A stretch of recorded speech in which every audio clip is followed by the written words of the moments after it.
It was a kind of camp that made memories, messy tents, crackling fires, and trails that seemed to go on forever.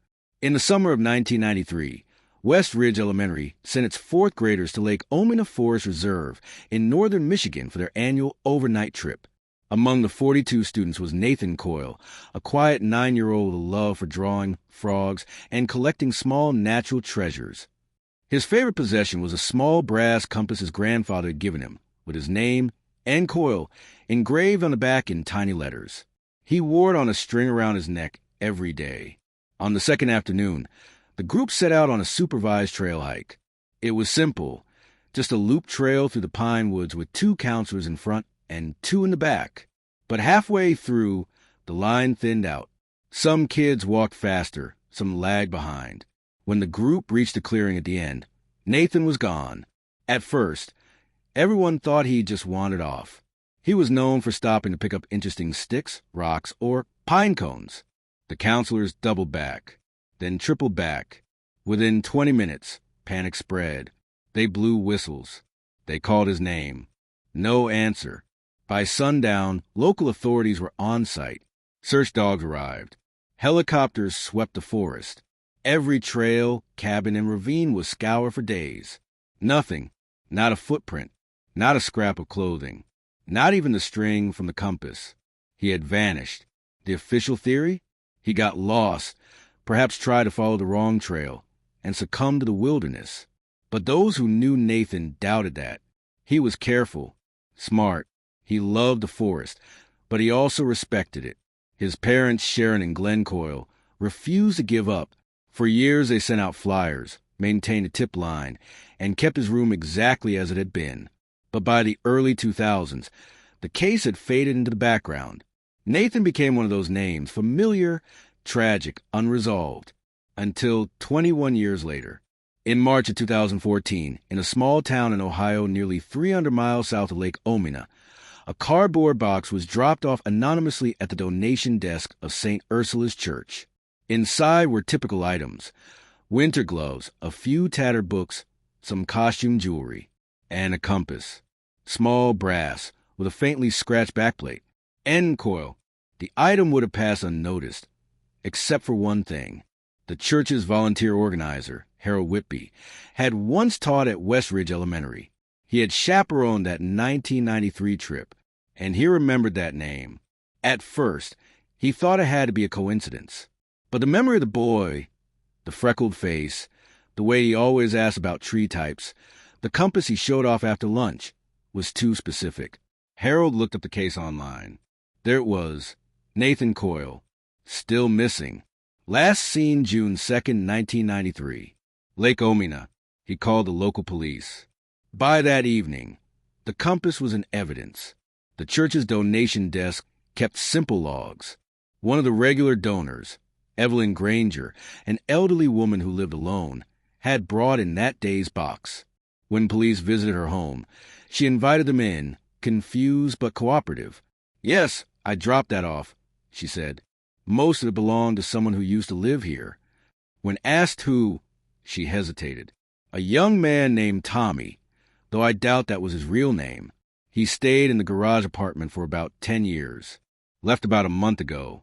No note. Just gone." She described him as polite, quiet, hard-working. He'd always been a little careful, kept to himself, never shared much. But he had given her a box of personal items when he left, saying, "These are just old things. If you don't want them, toss them or donate them." That box had included the compass. When asked if she had any photos, she led detectives to a small wooden frame on a side table. Inside was a snapshot from 2 summers earlier. A young man, maybe late 20s, standing in front of a shed with a rake in his hand. The resemblance to Nathan's childhood photo was strong, but inconclusive.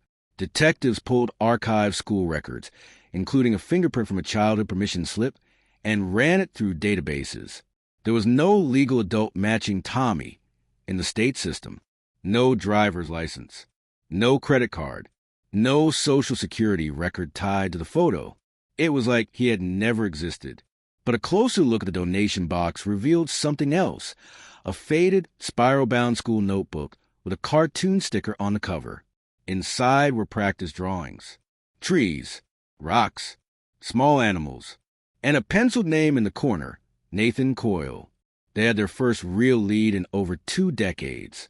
Now they had to find him. The photograph from Evelyn Granger's house made its way through every available channel. Police distributed it to regional departments. It appeared on the local news. A side-by-side comparison with Nathan Coyle's childhood photo was shared quietly with the family, his parents, now in their 60s, living a quiet life in southern Michigan. When Sharon Coyle saw the image, her hand went to her mouth. "It's him," she said through tears. "That's my Nathan." The eyes, the set of the jaw, even the way he stood, slightly leaning to one side, just like he used to in school pictures. Police traced the apartment above Evelyn's garage. It had already been cleared out. The furniture was sparse. One twin mattress, a shelf of field guides on trees and insects, a stack of notebooks, some empty, others filled with drawings and brief, fragmented journal entries. Most entries weren't dated, and few used names. But one stood out. The man says no one remembers me. But I remember the lake. I remember the trees. It was enough. An old-school health record, still archived in Nathan's elementary file, included a blood sample used for a regional allergy panel in the early 90s. With a court order, that sample was tested against a toothbrush found in the apartment. The result, a match. Nathan Coyle was alive. But where was he now? Evelyn hadn't heard from him since he'd left without notice 6 weeks earlier. She assumed he was heading south, maybe to find work. Police scanned traffic cameras, gas station footage, ATM records, anything. Finally, a match surfaced. In a small town in western Pennsylvania, a man matching Nathan's adult description had recently registered at a remote agricultural co-op under the name Ben Halter. He worked early mornings, lived in a shared bunkhouse, and mostly kept himself. Authorities approached with caution. When they found him alone organizing seedlings in the greenhouse, he didn't run. He simply looked up and said, "I figured someone would come eventually." He was calm, quiet, tired. At the station, when asked his real name, he answered immediately, "Nathan Coyle." He didn't ask for a lawyer. He didn't seem angry. He didn't ask to go home. He just said, "I'm still remembering things." Over the course of several interviews, Nathan's story unfolded. He remembered the hike in 1993. He remembered falling behind. And he remembered a man, bearded, soft-spoken, emerging from the trees. He said I wasn't safe, Nathan explained. He said someone was coming for me, and he had to take me someplace better. The man told him not to call for help, told him the others wouldn't understand, that if Nathan went back, he'd be in danger. At 9 years old, scared and confused, Nathan followed. The man, he never gave a real name, led Nathan deep into the forest. They camped for several nights. Then they traveled by bus. Over time, the man claimed to be Nathan's guardian, told strangers they were family, and never stayed in one place for long. He always made it sound like he saved me, Nathan said, but I didn't feel saved. I felt erased. Eventually, they settled in a secluded cabin near the Ohio border. No electricity, no visitors, just firewood, preserved food, and books. The man homeschooled Nathan in a way that was more survival than education. He made me draw. Nathan said it was the only way to record my real memories. I filled notebooks, pages and pages. When Nathan was about 17, the man fell ill, some kind of infection. He left one morning to find help and never returned. Nathan stayed for 3 more days. Then he walked away. He wandered for a while, slept in shelters, did odd jobs, never gave a real name. Eventually, he ended up in Evelyn's garage apartment, offering to paint her fence in exchange for a place to sleep. She welcomed him in. He lived there for nearly a decade. I liked it, he said. No questions, just space. But something had changed in the last year. He had started remembering details more clearly. The sound of counselors calling his name, the lake near the camp, even the compass. When he found it among his things, he felt a weight he couldn't explain. I didn't want to throw it away. But I didn't want to keep it either, he said. So He gave it to Evelyn. She dropped it off at St. Ursula's, not knowing it would unlock everything. Now, 21 years later, Nathan sat in a quiet room in Michigan, waiting to see his parents. The reunion was planned carefully. Therapists on standby. No press. Just a room, 2 chairs, and a door. When it opened, Sharon stepped in first. Her eyes welled instantly. "Nathan," she whispered. He stood slowly. "Hi, Mom." They didn't rush into each other's arms. They didn't collapse with tears. They stood face to face, uncertain but steady. Then Sharon took one step forward, and he took the next. Then, together, they embraced. After 2 decades, their son was no longer missing. He had returned. Not all at once. Not completely. But enough to begin again. The news spread cautiously at first, by quiet phone calls, discreet emails, and eventually a brief official statement. The Renfield Police Department confirms that Nathan Coyle, missing since 1993, has been located alive. He is safe and reunited with his family. No details. No press conference. Just those few lines. But inside the Coyle household, something far more powerful was unfolding. Sharon and Glenn were reunited with their son after 21 years of silence and questions and aching emptiness. They hadn't replaced him in their hearts.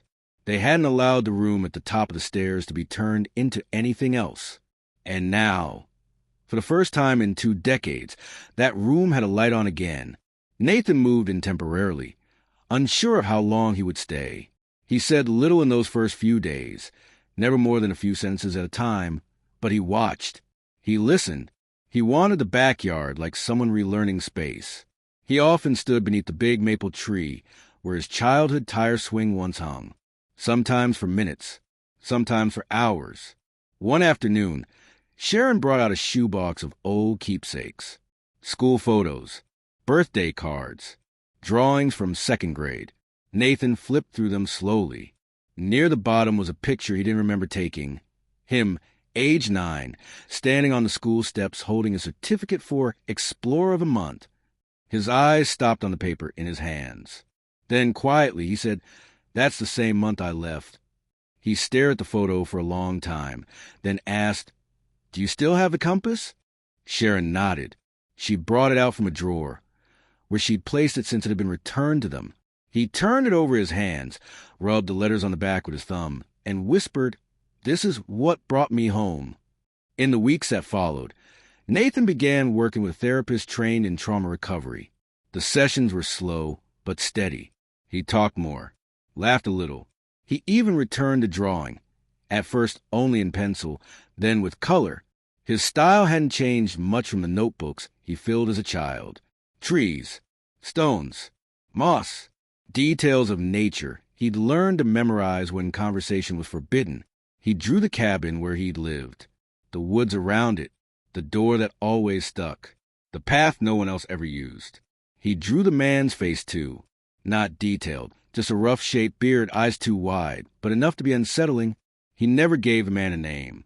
"I don't think he had one," Nathan said. "Not really." Police reopened the case as an active investigation into unlawful restraint and identity fraud. But the man, whoever he truly was, had never used a social security number, had no driver's license, no legal history in any state that matched his physical description. A ghost. His last trace was a hospital logbook in rural Kentucky, listing a man named Joseph Haynes who sought antibiotics for a wound in 2007, then disappeared before treatment.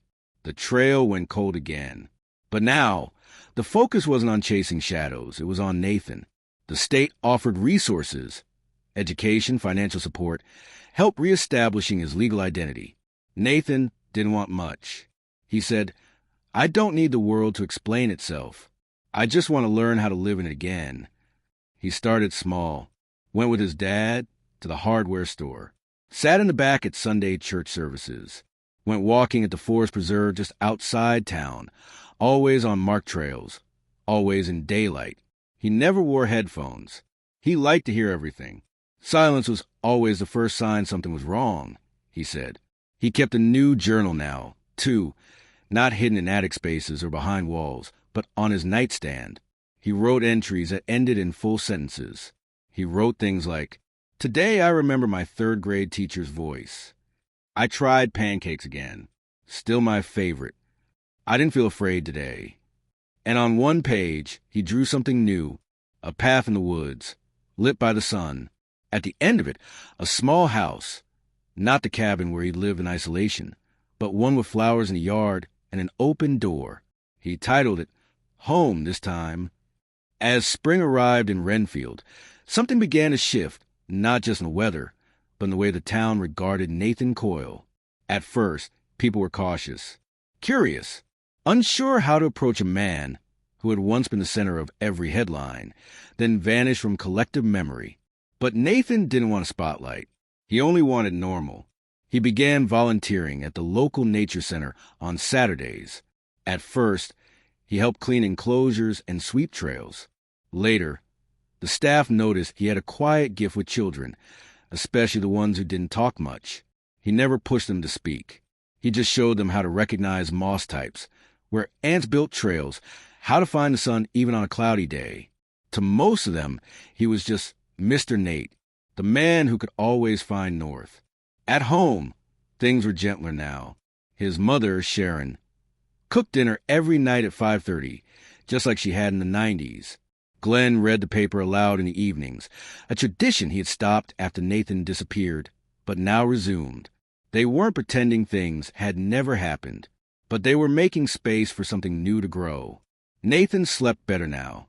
He stopped locking his door at night. He no longer flinched when someone approached from behind. And for the first time since he'd come back, he brought up the day he vanished, on his own. "I remember the stick," he said one evening. Sharon looked up from her knitting. "The stick?" Nathan nodded. "That's why I stopped. I wanted one with bark that peeled like paper, for my collection." He smiled faintly. That's when I heard him. He called my name like he was a teacher. He paused. I followed him because I thought he was part of the camp. Sharon's hand stopped moving. Nathan looked her in the eye. "I don't remember much after that first night, but I never forgot you, not even once." She reached for his hand, and for several long moments, neither of them spoke. In May, a local nonprofit that supports adult survivors of abduction invited Nathan to speak privately with others who had similar stories, men and women who had spent years in silence, now slowly reclaiming their place in the world. He didn't talk much at first, just listened, but eventually he stood up. "I lived in a cabin for a long time," he said. "I stopped believing in the idea of people. I thought no one remembered me. I didn't even remember me." He held up his old compass, now hanging from a fresh leather cord. "This is the only thing that stayed with me from before. It brought me back." One of the other survivors asked him what scared him the most now. He thought for a moment. "Wasting the life I got back." That summer, Nathan's story quietly inspired something new. With the help of a local therapist in the Nature Center, a new forest safety program was created for young campers. Nathan helped design it himself, focusing on awareness, instincts, and what to do if you feel uncertain in the woods. He recorded a short video, his face never shown, explaining how to read signs, how to trust your gut, and how one moment of caution can change everything. The video played before every camp hike. Kids paid attention. They listened because it wasn't just information. It was survival passed down from someone who had lived it. Later that year, Sharon surprised Nathan with a gift. She handed him a small wooden box, carefully carved, no bigger than a jewelry case. Inside was a key. Nathan looked puzzled. She smiled. "Your room. We kept it locked, but never cleared it out." He opened the door that evening for the first time in 21 years. Everything was smaller than he remembered. The baseball cap, the frog lamp, the posters of birds on the wall. But the smell, the faint trace of cedar and thyme, was exactly the same. He sat on the bed, ran his hand along the old quilt, and for the first time in his adult life, he felt young again but safe. The kind of safe that only comes when the worst is behind you. That night, he wrote in his journal, "I slept in my room again. I didn't dream of the forest. I dreamed of a house with an open door." Fall came slowly to Renfield that year. The trees turned gold before red. Leaves clung to their branches longer than usual, as if even they were reluctant to let go. Nathan Coyle was no longer a mystery. He was no longer a missing person. He was, for the first time in over 2 decades, a man with a place in the world, and a name that belonged to him. On a crisp October morning, Nathan sat across from his parents at the kitchen table, a warm mug in his hands. The familiar ticking of the wall clock behind him. They had fallen into a rhythm, not perfect, but real. Sharon still asked too often if he was okay. Glenn still hesitated before hugging him. But Nathan no longer flinched. That morning, they talked about plans for Thanksgiving. Nathan said he might like to cook something, maybe a pie. His mother smiled. Pumpkin? He nodded. Or maybe apple. She laughed. Both. There were smiles that hadn't existed in that house for 21 years. That same week, Nathan received a small envelope in the mail. No return address. Just a typed label with his name. Inside was a photograph. The cabin, taken from a distance. The roof was collapsed. Vines crept over the doorframe. Nature had claimed it. There was no note. Just the image, faded, almost like a memory on paper. Nathan stared at it for a long time. Then, carefully, he slid it into the back of his journal. He didn't tell anyone about it. Not yet. He wanted to hold it for a while first. In late November, Nathan stood once more in front of a group of children at the nature center. They sat cross-legged on the wooden floor as he showed them how to use a compass. This, he said, holding up the small brass piece, is mine. I've had it for a long time. A child raised his hand. Does it still work? Nathan smiled. Perfectly. Sometimes it takes a second to find north, but it always does. He let the children pass it around. As they held it, eyes wide, he said, if you ever feel lost, remember, stay calm, breathe, look around, and trust what you know. Another child asked, did you ever get lost? Nathan nodded. A long time ago. But someone helped me find my way back. Who? He paused. A lot of people. Some I knew, some I didn't. And then quietly, sometimes even the smallest thing can guide you home. That winter, on the 22nd anniversary of his disappearance, Nathan and his family stood in the clearing near Lake Omina, the very place where he had last been seen. The school had erected a small wooden post with a plaque just months earlier, in honor of those who returned and those still waiting to be found. The plaque included no names, but Nathan placed a single pine branch at its base, then hung his old compass from the nail at the top. Just for a moment, he held it there in silence, eyes closed, before slipping it back around his neck. Sharon reached for his hand. They stood together, the three of them, surrounded by the quiet sounds of winter approaching. Nathan never tried to explain everything. There were memories still locked in shadow, emotions he couldn't always name. But he kept writing, he kept teaching, he kept walking. And slowly, the ache of the past softened into something else, not forgotten, but no longer in control. He once wrote, I didn't return to the life I lost. I built one from what remained. And sometimes that's enough. His story was never broadcast widely. No documentaries, no interviews, just a boy who vanished, and a man who came home.